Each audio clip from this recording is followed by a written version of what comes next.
Qui prend la suite? Monsieur Kim Phan. Merci, Monsieur le Président. Merci pour votre introduction qui pose les différentes problématiques. S'agissant du Louvre et de sa situation, la situation du palais et de ses salles et de l'ensemble du domaine, effectivement, un diagnostic a été réalisé ces derniers mois, permettant de voir à quel point le musée, le palais, était en difficulté quant à ses bâtiments et quant à ses équipements. En effet, le Grand Louvre, conçu à la fin des années 80 et lancé et ouvert au début des années 90, avait à l'époque laissé de côté des parties entières très importantes du palais, et notamment ce qu'on pourrait appeler le quadrilatère Sully, c'est-à-dire les bâtiments qui sont tout autour de la cour carrée, donc côté est du Louvre. De plus, on peut considérer que toute une série d'équipements datant du début des années 90 arrivent aujourd'hui à 35 ans d'âge et sont aussi à obsolescence. Ce qui fait qu'il ne se passe pas une quinzaine de jours sans que nous ayons des incidents en termes de fuite d'eau, en termes de difficultés quant à la maintenance. Et tout ça est lié à cet état défectueux, parfois délabré de nos équipements. C'est pourquoi nous considérons absolument nécessaire, nous avons fait de premiers travaux techniques préparatoires en la matière, de lancer des schémas directeurs thématiques qui pourront être fédérés dans un schéma directeur d'équipement plus général.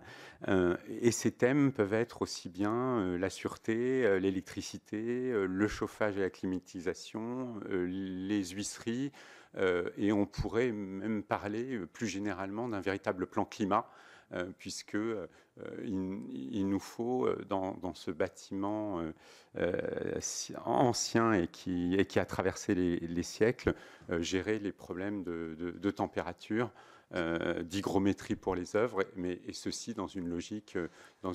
la plus respectueuse d'un développement durable. Mais fort de ce constat, nous ne pouvons pas considérer que réparer l'existant suffise. En effet, si nous ne faisons que nous mettre à niveau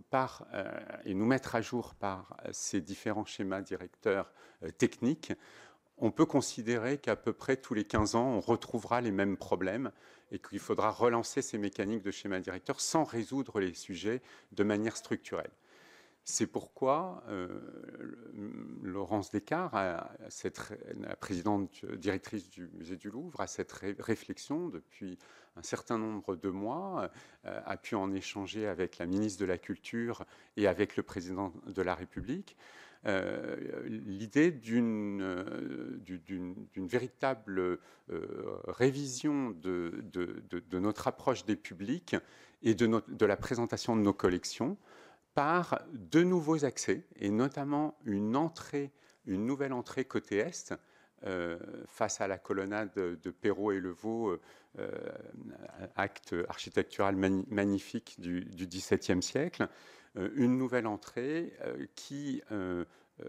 arriverait sous la cour carrée et qui serait associée à la création de nouveaux espaces sous la cour carrée, ceci nous permettant à la fois de mieux rééquilibrer les flux de visiteurs. En effet, nous faisons face structurellement à une forme d'embolie liée à une sorte de dogme de l'entrée unique ou de l'entrée centralisatrice sous la pyramide. Il se trouve que la bénédiction d'avoir la Joconde au Louvre